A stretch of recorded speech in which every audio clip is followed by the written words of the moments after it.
Hello friends, welcome to more creative. दोस्तों, आज 18 अप्रैल दिन गुरुवार है, वह हिंदी महीना चैत और शुक्ल पक्ष की दशमी है। तो चलिए शुरू करते हैं आज की बड़ी खबरें। यदि आपको खबरें पसंद आए तो वीडियो को लाइक जरूर करिएगा और आप हमें प्रदेश के किस जिले से देख रहे हैं कमेंट बॉक्स में जरूर बताइएगा। दोस्तों, यदि आप चैनल पर नए हैं तो चैनल को सब्सक्राइब कर बेल आइकन पर क्लिक कर दें ताकि अगला वीडियो आपको शीघ्रता से मिले। केंद्र सरकार ने लिया है बड़ा फैसला। फैसले के तहत हेल्थ ड्रिंक की श्रेणी से हटाए गए हैं बॉर्नविटा, हॉर्लिक्स और कॉम्प्लान। दोस्तों, भारत की मोदी सरकार ने हेल्थ ड्रिंक्स को लेकर बड़ा फैसला लिया है। बॉर्नविटा, हॉर्लिक्स, कॉम्प्लान जैसे ड्रिंक्स को अब हेल्थ ड्रिंक्स की श्रेणी से बाहर कर दिया गया है। हालांकि जनता के लिए ये ऑनलाइन और ऑफलाइन दोनों ही जगह उपलब्ध होंगे, लेकिन अब ये हेल्थ ड्रिंक के नाम पर नहीं बेचे जाएंगे। कांग्रेस की राष्ट्रीय महासचिव प्रियंका गांधी जी का बड़ा दावा है। उन्होंने कहा है कि ईवीएम में यदि कोई गड़बड़ी न हो तो 180 से कम सीटों पर सिमट जाएगी बीजेपी, और यदि ईवीएम में गड़बड़ी होती है तो 400 पार तक जाएगी बीजेपी। उत्तर प्रदेश के सहारनपुर में रोड शो कर प्रियंका गांधी ने कांग्रेस की ताकत का एहसास करा दिया है। लाखों लोगों की भीड़ के साथ प्रियंका गांधी का रोड शो सहारनपुर की सड़कों पर हुआ।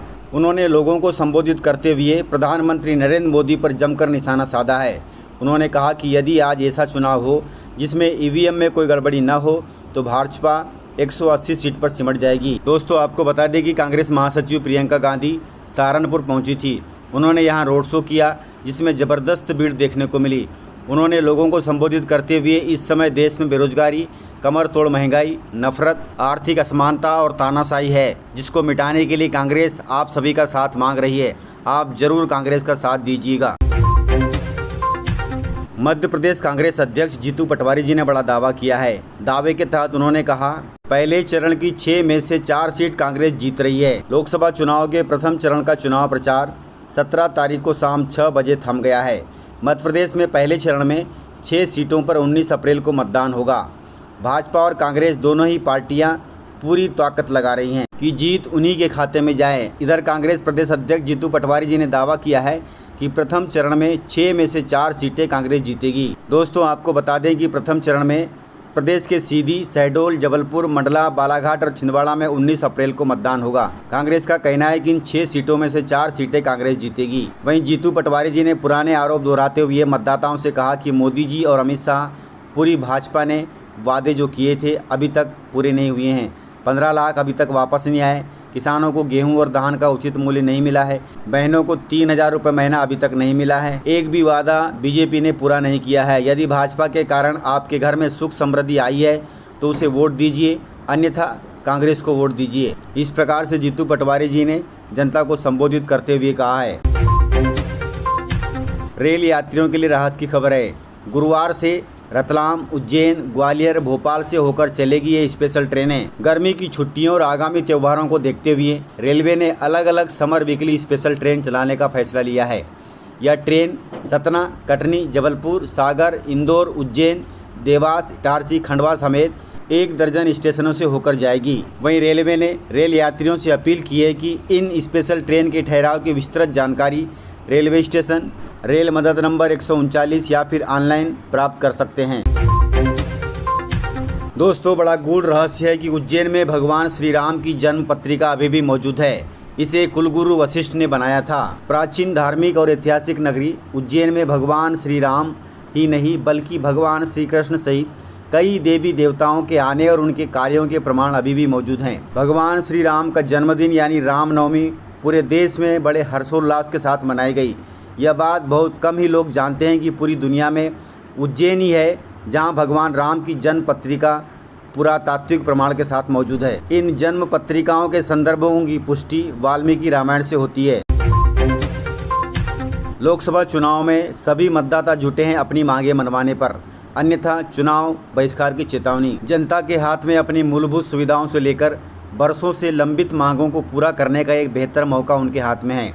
मांगे पूरी न होने पर मतदान बहिष्कार के नारे प्रदेश भर से उछलते नजर आ रहे हैं। वहीं सत्तारूढ़ पार्टी के प्रत्याशी ऐसे नाराज मतदाताओं को मनाने के लिए ठोस आश्वासन की घुट्टी पिला रहे हैं। वहीं सरकार बनाने की आस रखने वाले भी वादों से पीछे नहीं हट रहे हैं। अर्थात सभी पार्टियां जनता से वादे कर रही हैं कि आपके काम हो जाएंगे। बुधवार को मंडला के किसानों ने चुनाव का बहिष्कार कर दिया। किसानों का आरोप है कि नैनपुरी कृषि उपज मंडी में गेहूं खरीदी के नाम पर उनको परेशान किया जा रहा है। किसानों ने उचित समाधान न मिलने पर 19 अप्रैल को मतदान करने से मना कर दिया है।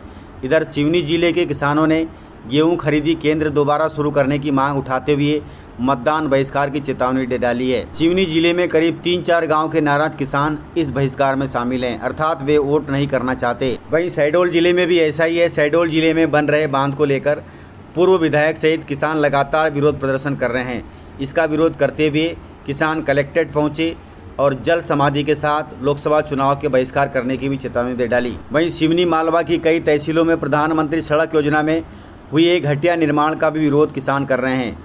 इसके चलते ग्रामीणों ने अधिकारियों को ज्ञापन देकर चेतावनी दी है कि यदि निर्माण कार्य को नहीं सुधारा गया तो ग्रामीण मतदान नहीं करेंगे। इस प्रकार से प्रदेश का अधिकांश जिला ऐसे ही बहिष्कार करना चाह रहा है।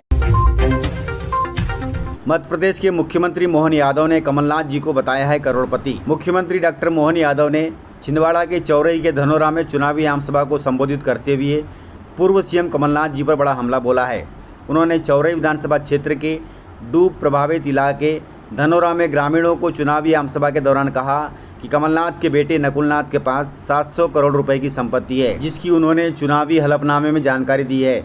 वहीं कमलनाथ जी के पास 1700 करोड़ रुपए की संपत्ति है। वह चाहे तो पूरे गांव में हेलीकॉप्टर बांट सकते हैं, लेकिन कमलनाथ झूठा विकास का मॉडल बताकर जनता को 40 सालों से गुमराह कर रहे हैं। इस प्रकार मुख्यमंत्री डॉक्टर मोहन यादव ने कमलनाथ जी पर हमला बोला है। मतदाताओं से फ़ोन करके पूछेगी बीजेपी कि आपने मतदान किया क्या नहीं। पहले चरण में यह कार्य होगा। पहले चरण के मतदान के लिए 17 मई की शाम 6 बजे से चुनावी प्रचार पर रोक लग गई है।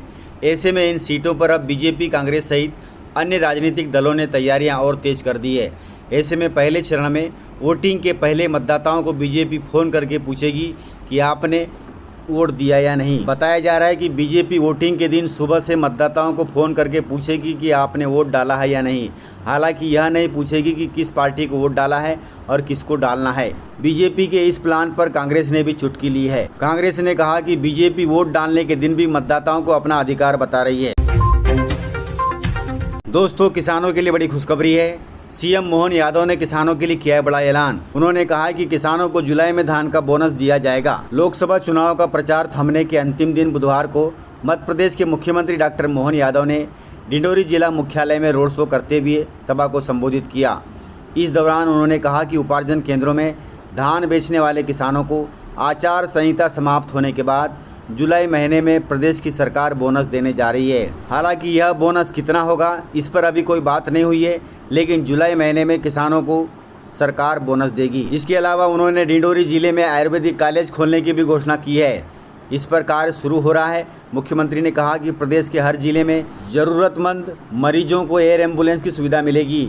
डॉक्टर की सलाह और कलेक्टर की अनुमति से ज़रूरतमंदों का इलाज करने के लिए प्रदेश सरकार अपने खर्चे पर एम्बुलेंस से बड़े अस्पताल तक भेजने का काम करेगी, अर्थात गरीब मरीजों का एक भी पैसा इलाज में खर्च नहीं होगा, ऐसा मुख्यमंत्री ने ऐलान किया है। इस प्रकार से जानकारियां थी। तो मिलते हैं सर अगले वीडियो में, तब तक के लिए जय हिंद, जय भारत, जय मध्य प्रदेश।